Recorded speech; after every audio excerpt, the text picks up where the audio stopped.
For those of you who don't know me, my name is Ariel Hyatt. I run cyber PR in New York City. For the last 18 years, we have helped emerging and developing artists figure out social, online marketing, etc. And when I was asked to do D to F, there were many, many different ways that we could have gone with this presentation. And what we decided we wanted to focus on today, in the term of distribution, Brian and I started chatting about it. We thought, well, everybody knows about distribution, right? You could have a deal with CD Baby or TuneCore if you're just coming out and you're trying to get your stuff out, or you could search out a deal with The Orchard or Red, et cetera, et cetera. We thought we all know about that. So we wanted to talk in the context of fans, because this is D to F, and how to actually leverage your fans for the end result, which is what we're calling the distribution loop. So, not all fans are created alike.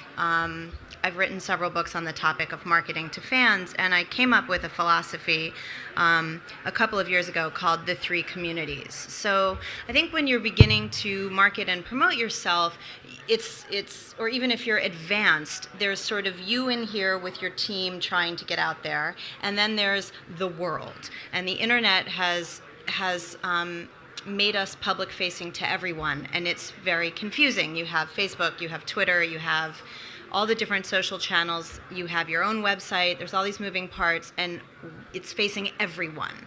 So immediately, it's very easy to get overwhelmed. And in the old school theme of marketing, you would go to huge radio stations if you could, billboards, advertising. There was this way of marketing to the world, which unfortunately many artists and marketers still don't differentiate. So the 3 communities are like this. Community number 1, which is the community that will pay you the most, are your super fans. And clearly the trick with this community is get as many super fans as you can and bond with them. Community number 2 would be engaged fans. So that's people who are somewhat aware of you. Maybe they go to one show a year, maybe they buy a couple of downloads, but you're probably not on their top 10. They probably don't see you that often online, but they like you. And then community 3, this is a term I took from the New York Times, ambient fans, which is anyone in your network. So maybe they're a friend on Facebook, maybe they follow you on Twitter, but they're not totally aware of you all day. The first key in this loop is identify your super fans. How do you do that?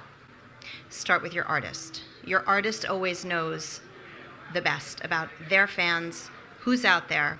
I find a lot of time marketers sometimes don't even get to talk directly to the artist. They're hired by a label, a publishing company, a manager, and the artist shouldn't be bothered with these small-minded things like their marketing, which is ridiculous.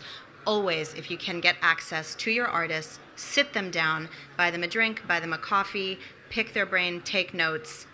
Who's the crazy person in the front row? Who's the person commenting on every post? Who's the person that's followed them from place to place? Who's the person that's their biggest evangelist? You want these people's names. You want to know everything about them. This is the heartbeat of your strategy. Next, move through the artist team. Who is the artist team? On a larger scale, could be a tour manager, could be a label person, could be a publisher, could be anyone that works with them.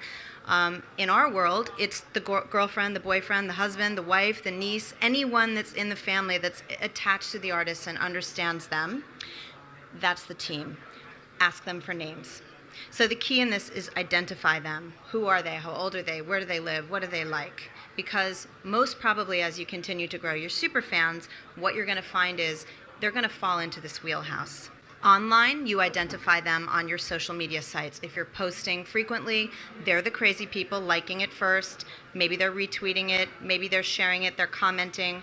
Don't ignore these people. The idea here is to bond with superfans as deeply as you can. If you don't have a newsletter list, you want one. If you don't have analytics on your newsletter list, start looking at them closely. So that means you want to see who's opening. You can see by name, you can see if those people are forwarding it, and what you'll find in super fandom community 1 is the most avid fans probably are sharing what you're releasing with other friends. Find out who those friends are and grab them. Now for those of you who are still thinking that this sounds daunting and exhausting, it totally is. Next, you want to move fans who are engaged, which would be one step down from super, up to super. That's the key. How do you do that? Make it about them. So comment back 100% of the time. Do not ignore fans that are trying to come at you. You will only upset them and they will not come back to you. What does this mean? You probably need a team or someone savvy who can do this. Feature their photos, feature things about them, comment on what they're doing. Everybody's getting into social because they want to look good in front of everyone else, right? It's about how smart they are, how they share. Get involved with those conversations. Learn the rules of social media engagement. Music Monday is a fantastic place to talk about music on Twitter. Follow Friday, same thing. Create contests, get them involved. Also, guest blogging opportunities if you have an artist that is willing to blog or share photos. It's a fabulous way of getting onto other platforms. Next goal, move the ambient fans into the engaged, right? So this is all about sort of moving from community 3 up to community 1. Community 1 will pay you, community 2 might pay you, community 3 will not pay you. So the idea here is up-leveling.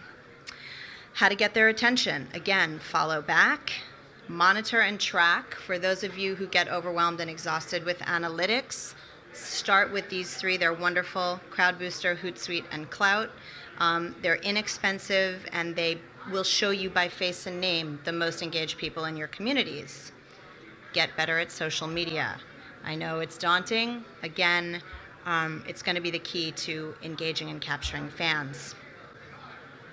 Create compelling, consistent content. We see it all the time. Artists get really focused on it for a little while, then they disappear and they go away, and the fans don't realize that the artist is on the road or in the studio or doing something. They think they're just dead because there's nothing going on Facebook or Twitter, etc.